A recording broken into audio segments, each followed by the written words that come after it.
Welcome into the Energy Tech Podcast, where today Mike is joined by data scientist Austin Blake to discuss redefining the edge with advanced anomaly detection. Guys, welcome to Canonsburg. Hey, Jeff, it's good to be here. I am your co-host, Mike Flores, with the Energy Tech Podcast, right here in Canonsburg, snowy Canonsburg, Pennsylvania, along with my guest, Mr. Austin Blake, the Director of Data for CNX. Austin, good to have you here on the show, man. All right, thanks for having me. Yeah, it's good to have you.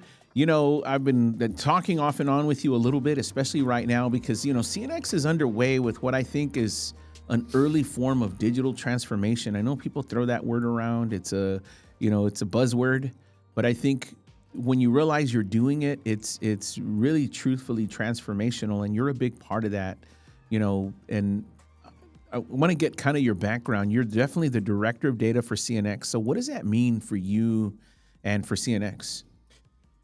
Yeah, basically I was put in this role a little over a year ago, and one of the main initiatives I've been focused on is kind of revamping or modernizing our data architecture. So, you know, we had a pretty common problem that a lot of organizations have, and that we had a lot of isolated, siloed data sources. You know, all the different departments within the organization have their own data sources that are kind of independent from each other. And, you know, basically I've been working on this data lake initiative to ingest data from all of these siloed data sources and, you know, apply data governance and data best practices to ETL that data up into a, you know, more modern solution. We're leveraging Snowflake and trying to apply, basically trying to enable citizen data access. So enable anyone throughout the company to go and access that data and pull the data they need to know exactly how the data is structured, you know, which table corresponds to the data that they need for whatever report, and just give them the tools to access that data that they need, rather than having to, you know, reach out to this person to pull this data set, reach out to this person, pull this data set, combine them all. You know, and there's a lot of low-hanging fruit. You know, I think the oil and gas industry as a whole is, you know, maybe a little bit behind the times as far as data modernization. So, you know, just applying best practices as far as data governance and, you know, how we store the data, how we, you know, we're leveraging like the medallion structure. So we have like a bronze, silver, and gold layer. Sure.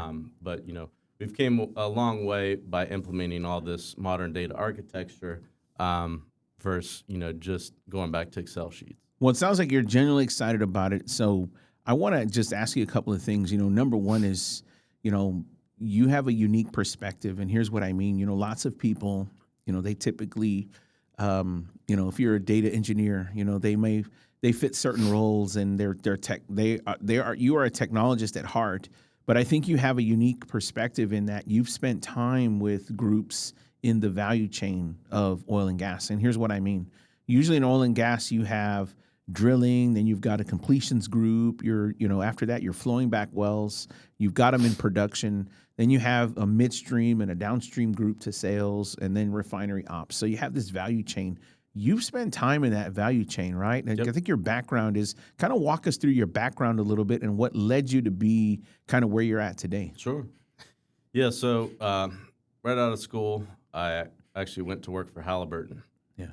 So I went to work in the field. This was, you know, right around the time the hydraulic fracturing boom was really taking off in the Marcellus. So, you know, I worked in the field as a frac field engineer for a few years, and then I came to CNX. Well, back then we were Consol Energy. And I've been here about 11, 12 years now, but I was in the completions operations team for, you know, the good first half of my career. Sure. As a completion engineer, designing the completion jobs, overseeing, you know, frac, drill out, wireline, flowback, writing the procedures, managing the costs. Then I moved into more of an advisory type role. Yeah. where I was doing, completion data analysis, completion modeling, like frac modeling. We were pretty early on in the Deep Utica development, so there was a lot of like research and testing there. Yeah. Where I was applying different completion testing procedures and reservoir optimization to get our well spacing, our frac design.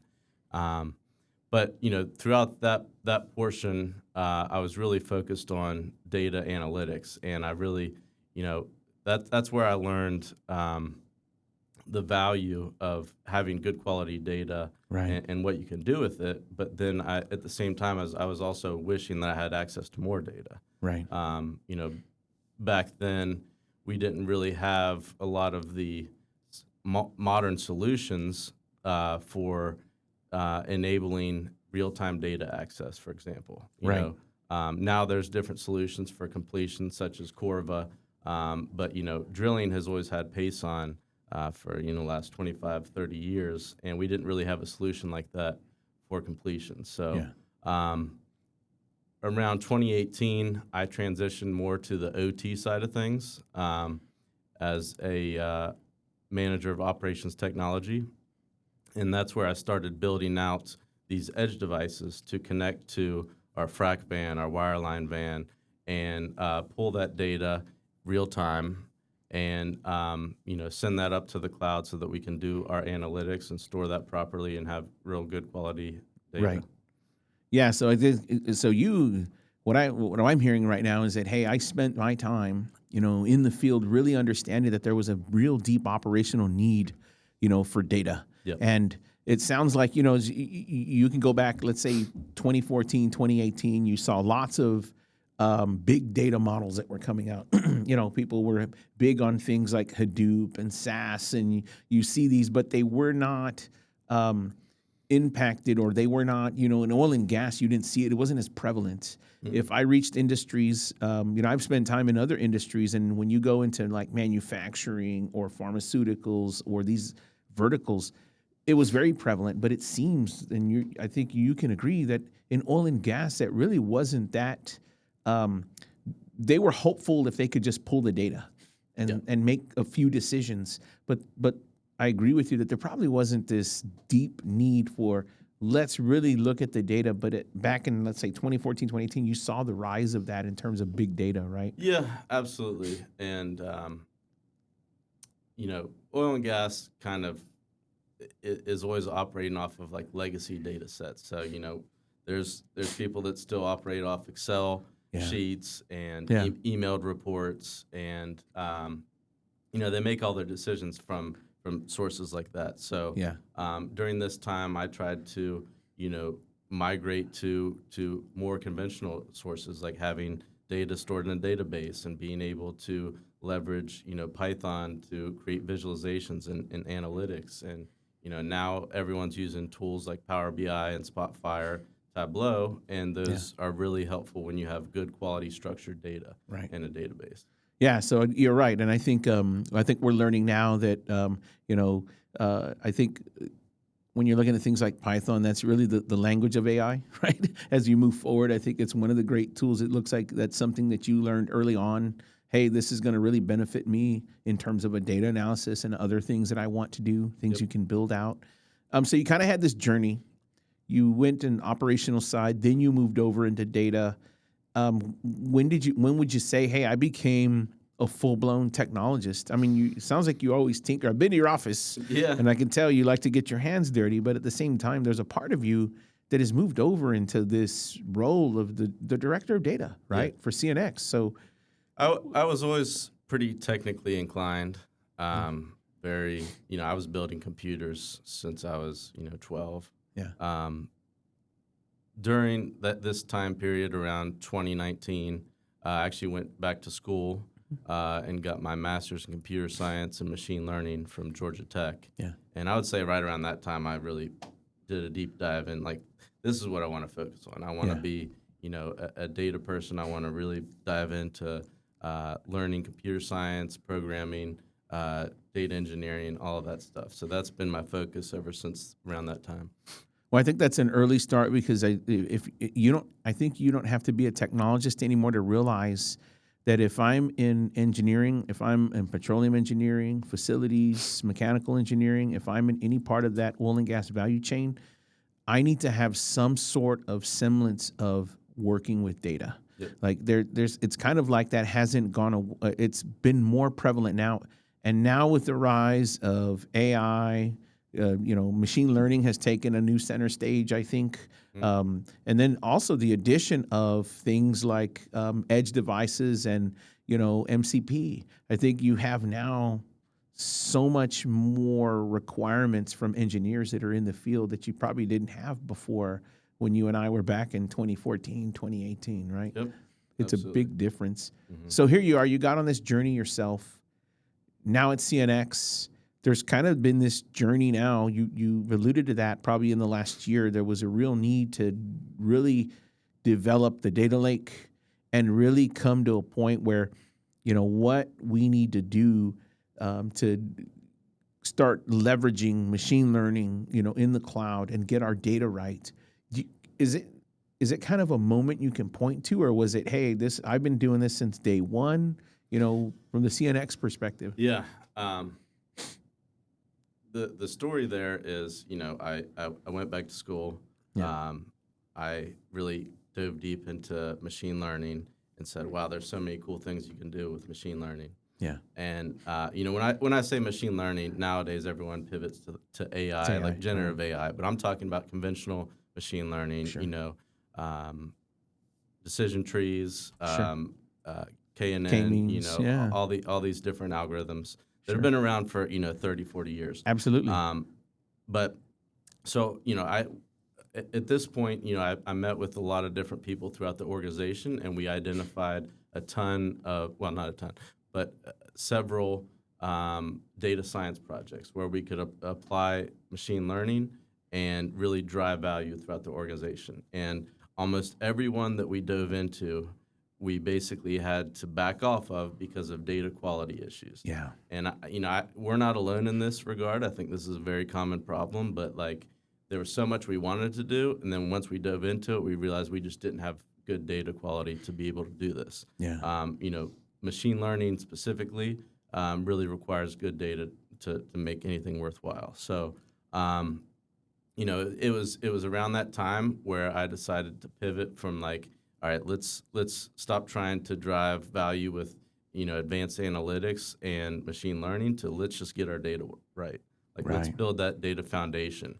Yeah. And that's what we worked on for several years to really modernize our data architecture. So building these data pipelines to all these different data sources, cleaning the data, being able to apply data governance and join all the data.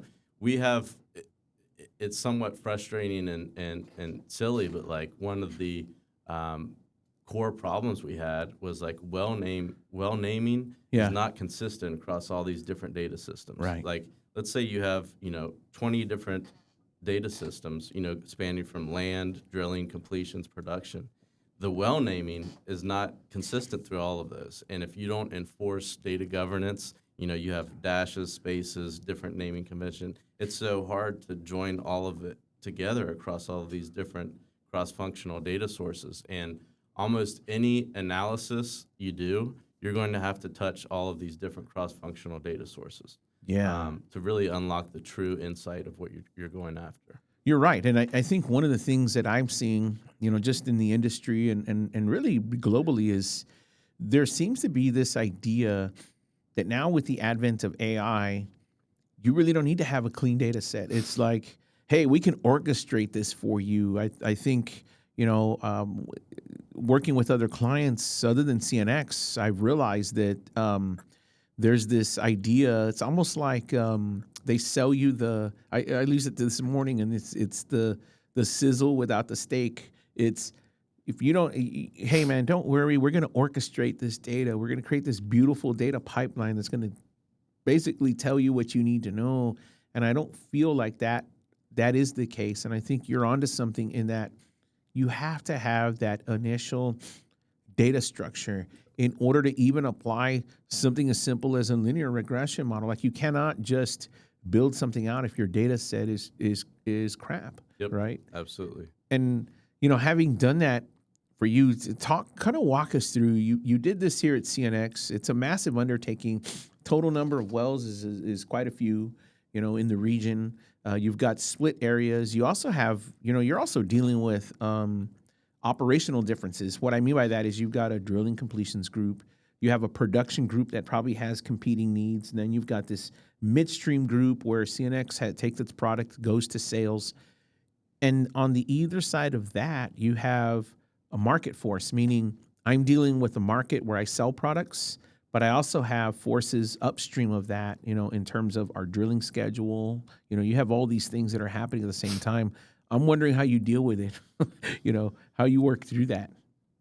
It's a challenge, and that's one of kind of the core responsibilities of being this role of director of data, is trying to align all of these different departments with the organizational goal of having good quality data, right? Maybe drilling or completions, they're not necessarily concerned with the quality of the data as long as their data is good for their needs, right? But, I'm here to try to apply organizational strategy so that everyone sees the vision of you need to get your quality up to this to meet this standard so that we can do X, Y, and Z, to help out production, to help out drilling, for this anomaly detection project, for example. Yeah, so kind of lead us through a couple of things that you are doing at CNX. CNX got some great initiatives going on. There's areas in terms of air quality that is a big deal with CNX. There's a radical transparency methodology or mantra for CNX where it's like, hey, we want to make sure that we're at the forefront of air quality, in terms of what we do. I know that's one area, but kind of walk us through some of your journey that's happening right now at CNX, some of the projects maybe you can talk about, and you might even be able to show us a demo. I know you're going to do that today, so we're excited about that. But let's start at the edge, because this is what we're both talking about. The data has to be right, and a lot of times that data doesn't live in IT. It lives at that OT layer first, right? So walk us through that. You've started this journey. You're on it, and I'm almost positive it begins at the edge. Kind of speak to that. Yeah, so, we, back in 2018, 2019, we tried to build out capability so that we could, stream this data real time, have it available for real time visualization, alerting, and be able to do, analytics on it. So there was a journey through the edge devices. I worked with a local engineering company to kind of mock up the first draft. We've had kind of 3 or 4 different versions since then. Sure. Initially, we relied on red line equipment, and that was a core part of our hardware. Right.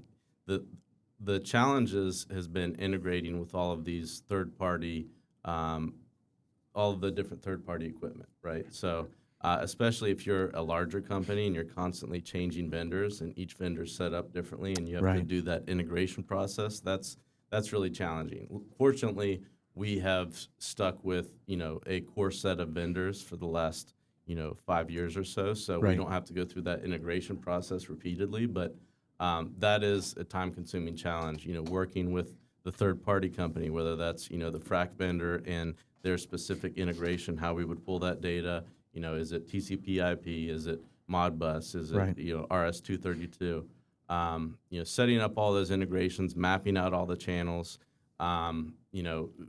it can be pretty time-consuming. Once you get it set up, it works pretty well. Sure. But, my journey was, going through the hardware, the edge device, connecting with the third party, integrating with their system, pulling their data, setting up the data model, the tag structure to organize that data, and then figuring out what the cloud architecture looks like. So it was right around this time, we were pretty separated from an IT OT perspective. Right. And, fortunately for me, I basically got my own kind of sandbox environment. Sure. Right. So Right. our IT and our corporate world was on Azure, and everything was in the Azure cloud. And we had basically just started looking into AWS as an alternative. Right. And I basically had free reins to a sandbox environment to do anything I wanted in AWS, and that was great because it got me out of the kind of the controlling aspect of IT. Right. And it's not that there doesn't need to be controls in place. There obviously does, but Right.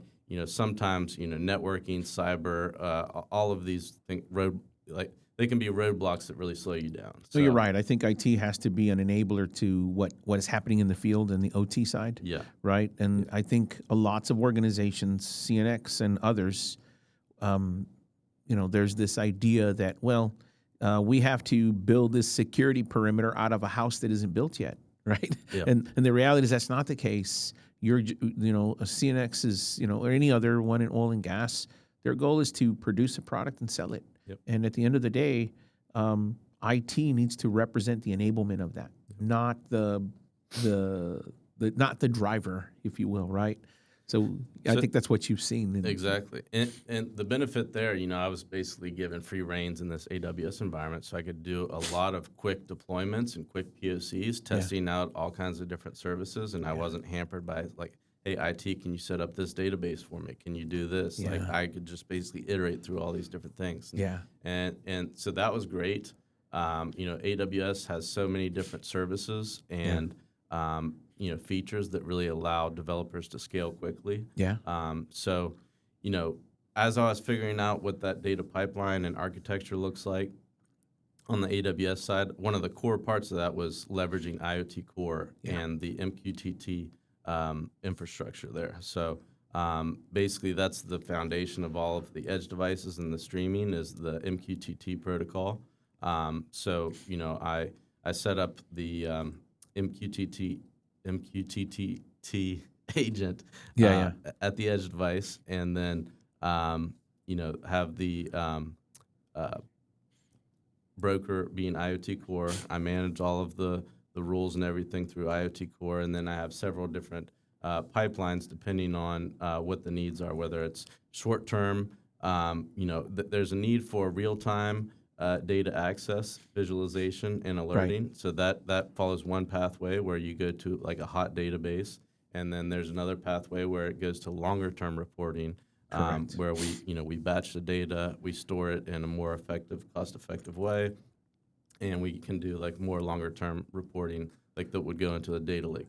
You're right. And so what I'm hearing right now is, hey, first thing we did was a minimum technical requirement with our vendors at the edge. There was a minimum technical requirement. Hey, we want to leverage whatever protocol you're going to use. Sounds like, one of the great things about, I agree, is with AWS is the ability to do that and scale up infrastructure as a service quickly to help you out, to kind of get you to that proof of concept and make it a reality in a few days. Yep. So you're not waiting, hey, someone spin me up in Azure, I need X, X, and X. It's about doing this in your sandbox to really test it out and kind of get to that short time to value in a hurry.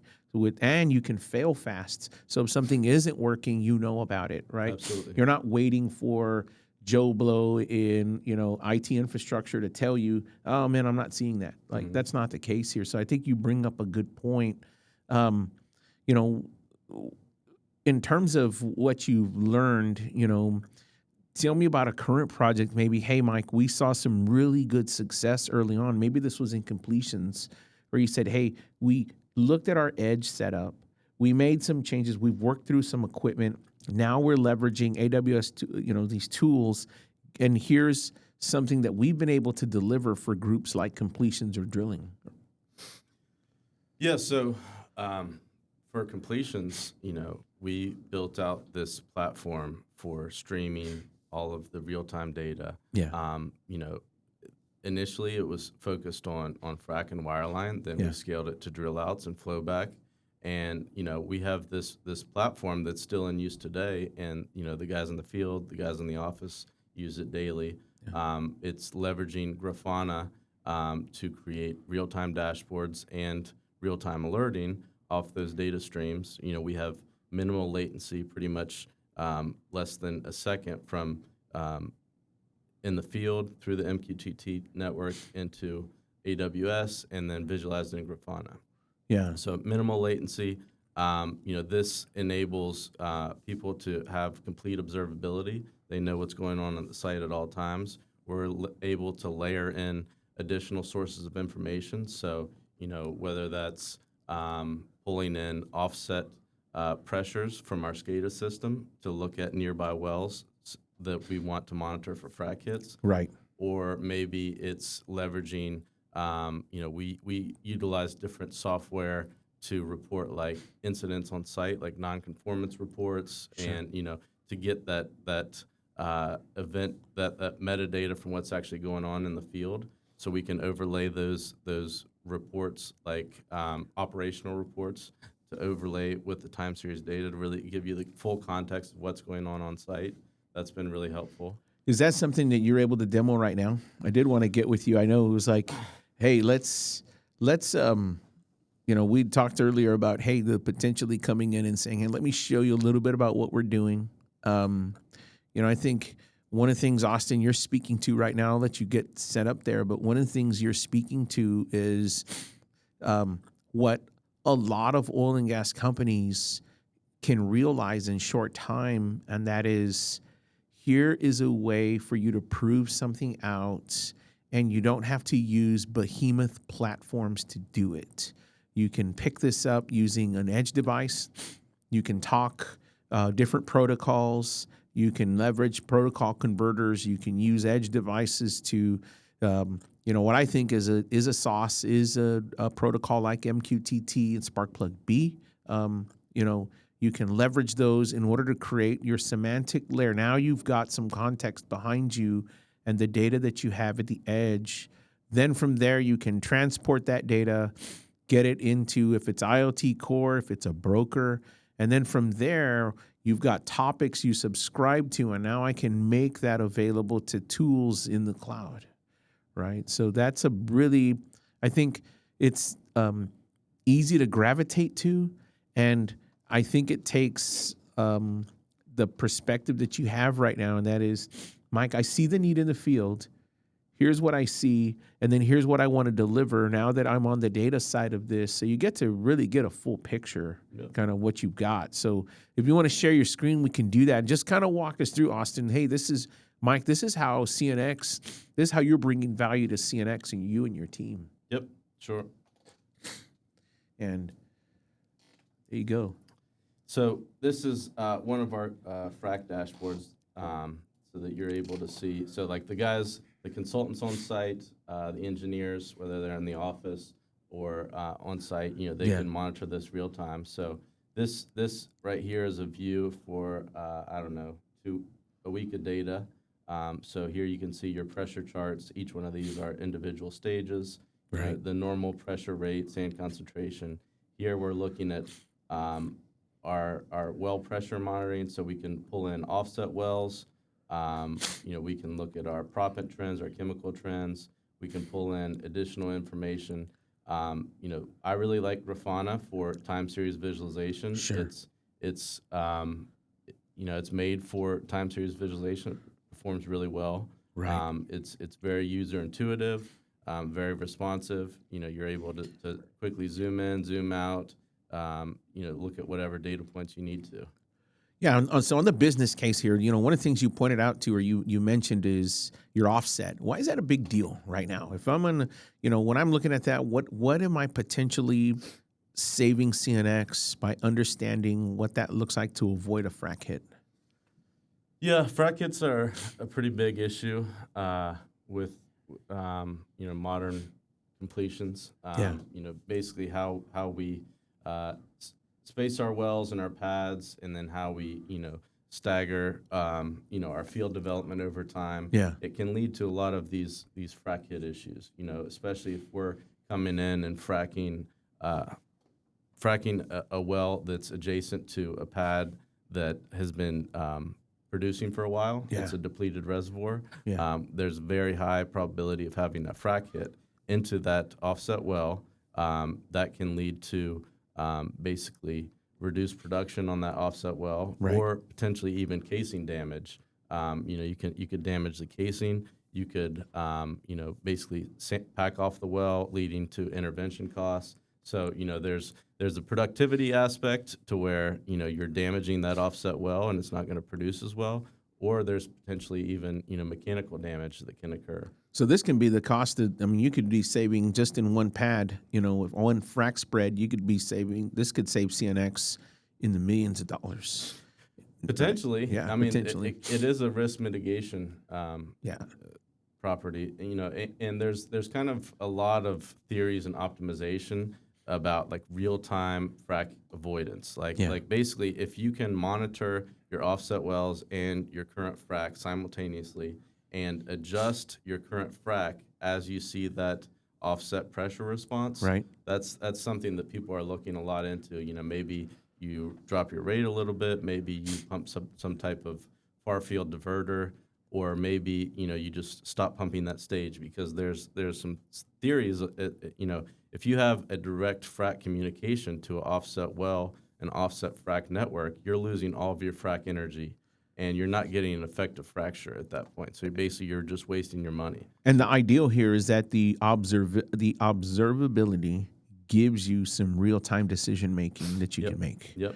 Right. Yep. So they can see this real time in the frac band when they're calling the stage. They're making these decisions. They can see the real time impact of the offset pressure response. You can set up metrics to like, what is my slope of that pressure increase? What is my rate of change? And then have decision points based on that. Yeah. So I think that's a great example. The same applies if you're looking at, other parts of the organization, right? If I looked at, water, if I'm looking at other parts, other than if I'm looking at not just on the completion side, but once I'm flowing back, sounds like you've got lots of opportunities there, not just in completions, but other parts on the downstream side of that, or on post frac, right? Once I'm in flowback, upstream of that on the drilling side. I do want to ask you,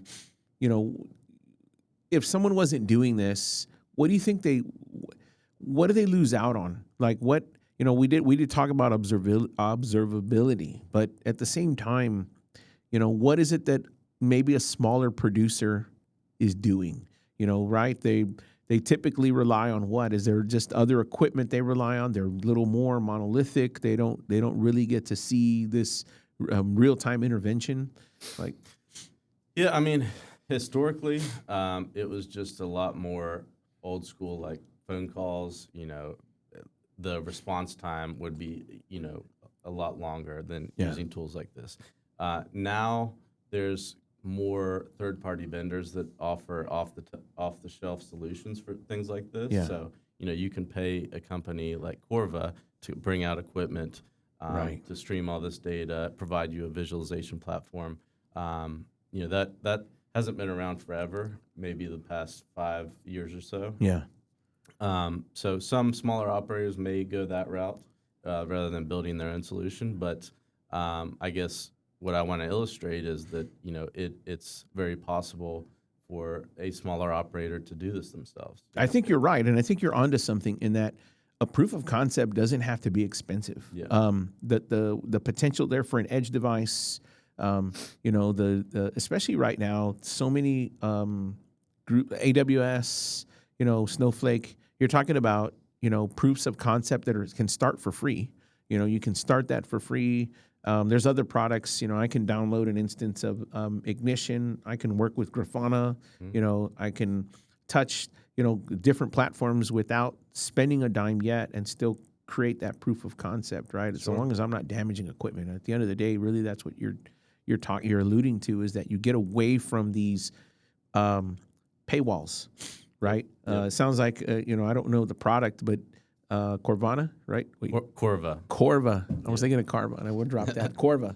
So with something like Corva, sometimes maybe it's a paywall, meaning, hey, you've got to pay up front to use it, right? You may have to do that, and that investment may not be worth it because you're really just trying that proof of concept. Yep.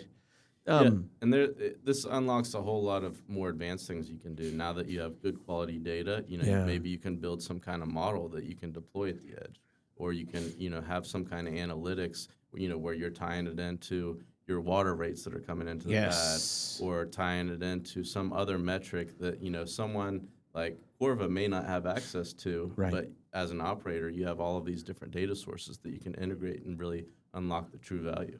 Speaking of that, I do want to ask you, one of the things that I know is underway for you is, CNX has an interest in its fleet compression, right? This is, hey, we really want to understand, energy usage. We want to understand what's happening with our compression fleet, both owned and rented, right? So I think right now you do have a project underway for compression as well, and you're leveraging a machine learning model here to do that. Is that something you can talk about? Yeah, I can talk about it. So compression is, a core piece of us producing gas. And, CNX is a little different in that we own our own midstream company. So, we have these compressor stations that are critical for us to be able to produce gas and make money, right? We can't put our gas into the pipeline without compressing. Right. And, there's certain areas where compression is much more critical than others. But at the end of the day, this is a core piece of equipment that we want to maximize the efficiency and the uptime with, right? The more that it runs, at maximal efficiency, the more ultimately more we can produce, more money we can make. So we have undertaken a project where we're trying to leverage our SCADA data. We have SCADA systems at these compressor stations. In this case, it's a Wonderware SCADA system. And, we have PLCs at the compressor level. They're recording all these per compressor metrics, such as, temperatures, pressures, rates, vibration sensors, each of the stage temperatures and pressures, bearing temperatures. There's about 50 different variables per compressor. And all that data is pretty much being generated every second. Right. So it's a ton of data, a ton of low-level data that historically really no one ever looked at unless there was like a major issue that someone was trying to, after the fact troubleshoot maybe what was going on here. But on a real-time basis, almost no one looks at it. Right. And those could be things like oscillation or vibration, things that maybe someone might look at discharge, a compressor discharge, a suction, minimal, but not really pay attention to oscillation and vibration that might contribute to the compressor itself, right? So what we're trying to do is leverage that SCADA data, that 1 second granular low-level SCADA data. And we're looking at, 3 years of history of this data. Right now we're focused on one compressor station, which has 6 compressors. And we're trying to build a machine learning model that is trained on that data set and overlay it with basically a job log at the operator level. So we have certain failure events that are tied to the compressors. Right. And we're trying to look at each of those events and see if there's a signal in the data, in that low-level SCADA data, prior to that failure event that we can then detect and alert on. So we're trying to build a machine learning model that is basically an anomaly detection model that can detect that signal of when we're approaching a failure mode. Right. And what are some of the things that you're learning right now? Like obviously you've got your data. You guys have run through probably your training set. You've done the home, I call it the early homework for your machine learning model. Is this something that CNX for you sounds like you want to scale to the operation, right? What do you think is going to bring a win for that for scalability in your mind? Like, in terms of I've got this model, it's in use. It's kind of like the way I see them is like they're either Corvettes or they're nice cars in the they're in my garage. I'm ready. I'm using them. We're testing. What for you's success with that? So we're to the point now where we got a couple models deployed to production. You know, we've had to put a lot of time into our ML architecture. So Yeah. like the ML ops side of thing, like how do we deploy and maintain and so we have a couple models that are deployed. We're still in kind of the validation phase where we're working with the business unit, the SMEs to validate our model's hypothesis. Right. What we would detect as a win, what we're trying to set up as our like success criteria, Yeah. is to look at our operating efficiency of those compressors over the last year. Like, what is our uptime for the last year? And then we're trying to beat that, right? We're Right. trying to apply maybe a 5% increase to that uptime, a 10% increase. You know, if we're able to build a model that is predictive of failure modes, and we can, you know, plan our maintenance according to that, Right.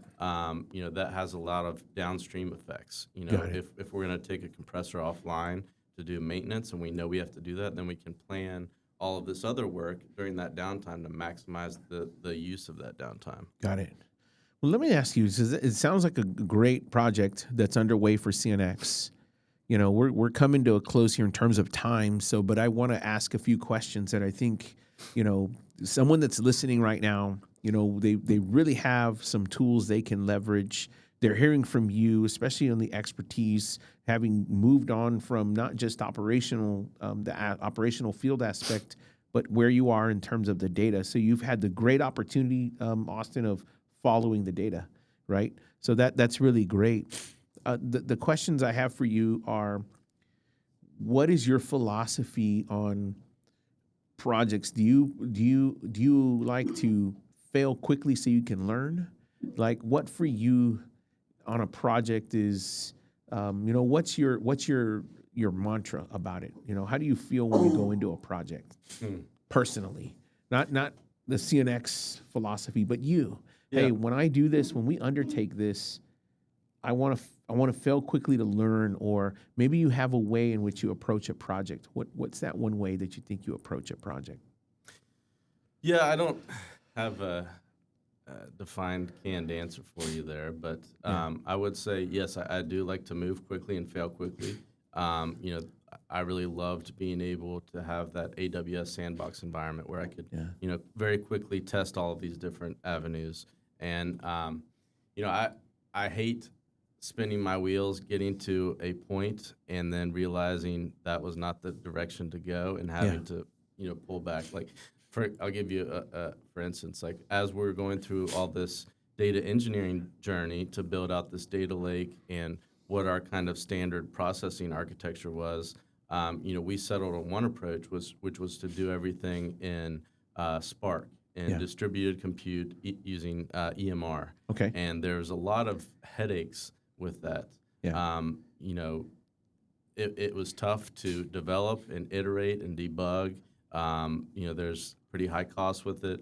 It's a lot of overhead that is unnecessary because we're not really to Spark distributed compute scale. Like, we're not to the scale where we have to use that. And right now, the way the industry is going, the compute has ramped up so much to the point that single node compute can handle a lot of these jobs. Got it. So Spark complexity is not needed. We pivoted away from that and had to redo all these pipelines that we wrote in Spark. Now we're just leveraging Docker containers. Got it. So we had to, you know, make that pivot. But I guess yes, I do like to fail fast. I like to make sure that I'm working on a project that has defined value, right? You know, a lot of organizations can get stuck where they're just taking requests to do dashboards that no one looks at. Right. I like to, I want to make sure there's defined value and that we are delivering value for the organization, right? This is a product or something that people are asking for, that they want to work with us to help develop, and that ultimately is going to drive huge value for the organization. Yeah, I like that. You know, I really like the way you're about to end this. And I have one last question because I think it's important. What is your take right now, Austin, on artificial intelligence? I think there's so many proponents, then you have opponents, then you have caution. My perspective, for me, it's kind of cautious. It's not going to solve your problems, especially if you have shit data. Like that's right. So what's your perspective in terms of artificial intelligence? My perspective is that it's been way overhyped. There is some form of AI bubble out there for sure. Yeah. But at the same time, there is value there. Yeah. I mean, it can do some pretty amazing things. Yeah. From a coding aspect, it can really, it can 10x the right person. Right? Yeah. But you have to know what you're doing to begin with. And it can make a lot of mistakes, but it's not the solution to everything. Right. I think, personally, in oil and gas, there's a lot of low-hanging fruit where conventional machine learning can be applied. Absolutely. Right? Yeah. Anomaly detection, a lot of these alerting, like observability, there's so much going on 24/7 that we can put machine learning models and algorithms to monitor this data to really enhance our observability. Yeah. But that's not GenAI. That's not ChatGPT looking Right. at that, right? These are Right. conventional machine learning models. There's a ton of value there. We're experimenting and trying to leverage more of this GenAI. I think it has its place. It does really well at like processing unstructured data and Right. extracting value from unstructured data. Right. So we're trying to leverage that. But a lot of oil and gas is time series data. Correct. SCADA data, drilling data, pace on completions. It's all time series data, and really that can't be fully leveraged and unlocked with GenAI. So I think machine learning, conventional machine learning, really has an important place. But the problem now is everyone says AI.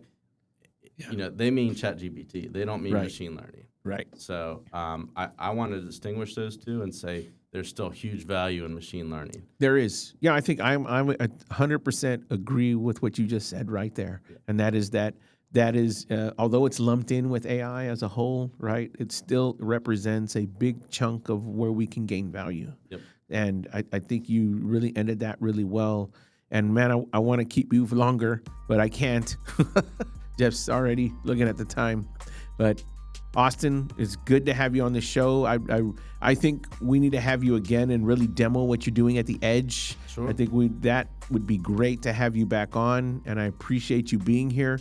Really good to have you. And again, join us. Don't forget to like and subscribe to us here at the Energy Tech Podcast. It's great to have Austin with us on the show to get the perspective from an actual user and an implementer of machine learning in the operation. I'm your co-host, Mike Flotis, with the Energy Tech Podcast. Thank you, Austin. Like and subscribe. Thank you. Great show. Thanks, man.